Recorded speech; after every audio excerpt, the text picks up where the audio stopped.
নমস্কার বন্ধুরা, আজ আমি আপনাদের সাথে শেয়ার করতে চলেছি দারুণ স্বাদের ফিশ চপ রেসিপি। আর এই রেসিপির জন্য ওপরের কোটিংয়ের যে ব্রেড ক্রাম্বস দেখছেন, এটা কিন্তু আমি একেবারে বাড়িতেই বানিয়েছি। তো চলুন আর দেরি না করে ঝটপট শুরু করা যাক। প্রথমেই ভালো করে মাছটাকে সেদ্ধ করে নিচ্ছি এবং সাথে দিয়ে নিচ্ছি একটু নুন আর সামান্য হলুদ। আমি এখানে কাতলা মাছ ব্যবহার করেছি, আপনারা চাইলে রুই বা বাসা মাছ ব্যবহার করতে পারেন। পেটির পিসগুলো নিয়েছি, যেহেতু এগুলোতে কাঁটা থাকে না তাই আমি এটাই নিলাম। হ্যাঁ, এই কাজটা একটু ধৈর্যের। চপ খাওয়ার আনন্দ তখনই মাটি হয়ে যায় যদি মুখে হুট করে একটা কাঁটা পড়ে। তাই একটু সময় নিয়ে ভালো করে দেখে দেখে সব কাঁটাগুলো বেছে ফেলে দিচ্ছি। আপনারা যদি কাঁটা বাছার ঝামেলা একদম না চান তাহলে বাজার থেকে ফিলে কিনে আনতে পারেন, মানে বোনলেস মাছ। কিন্তু আসল বাঙালি চপের স্বাদ এই রুই কাতলাতেই বেশি আসে, কি বলেন? দেখুন, আমার মাছের কাঁটাগুলো খুব সুন্দরভাবে বেছে নেওয়া হয়ে গেছে। এবার মশলা কষানোর জন্য আমি 3টে পেঁয়াজ নিয়েছি। পেঁয়াজগুলোকে একেবারে কুচো কুচো করে কাটছি।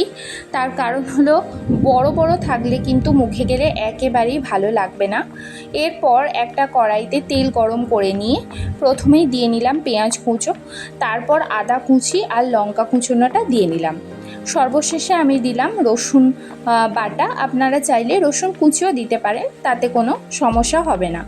এরপর আমি এক এক করে মশলাগুলো দিয়ে নিচ্ছি। দিয়ে নিলাম লঙ্কা গুঁড়ো, হলুদ গুঁড়ো, স্বাদ মতো লবণ, জিরে গুঁড়ো, ধনে গুঁড়ো আর গোলমরিচ গুঁড়ো দিয়ে মশলাটাকে ভালো করে কষিয়ে নিয়ে দিয়ে নিলাম মাছটা। আর হাত দিয়েই 2টো আলু সেদ্ধ ভেঙে দিয়ে নিলাম, যাতে বাইন্ডিংটা খুব সুন্দর হয়। এবার চলুন আমরা বাড়িতেই বানাবো ব্রেড ক্রাম্বস। তার জন্য আমি বাজার থেকে পাউরুটি কিনে নিয়ে এসেছিলাম, সেগুলোকে ভালো করে আমি সেঁকে নিলাম প্রথমে কড়াইতে, তারপর মিক্সচারে গুঁড়ো করে নিলাম। দেখুন, আমাদের ব্রেড ক্রাম্বস কিন্তু খুব সুন্দরভাবে দোকানের মতন রেডি হয়ে গেছে। এবার একটা ডিম ফেটিয়ে তার মধ্যে নুন দিয়ে ডিমটাকে ভালো করে ফেটিয়ে নিলাম। এবার আমরা পুরটা রেডি করার জন্য প্রথমে হাতে ভালো করে সর্ষের তেল মাখিয়ে নিয়ে হাতের মধ্যে আমি ওভাল আকৃতি দিয়ে নিচ্ছি। আপনারা দেখুন, আপনারা চাইলে যে কোনো শেপ করতে পারেন, তো আমি দোকানের মতনই ওভাল শেপটা করছি।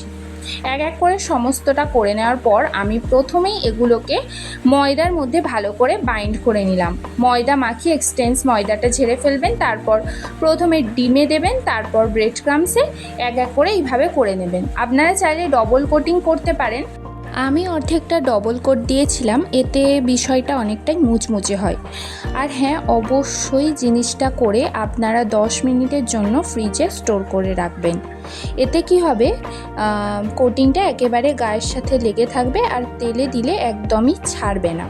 তো চলুন, একটা কড়াইয়ে তেল গরম করে নিয়েছি। এরপর এক এক করে মাছের চপগুলো দিয়ে নিলাম।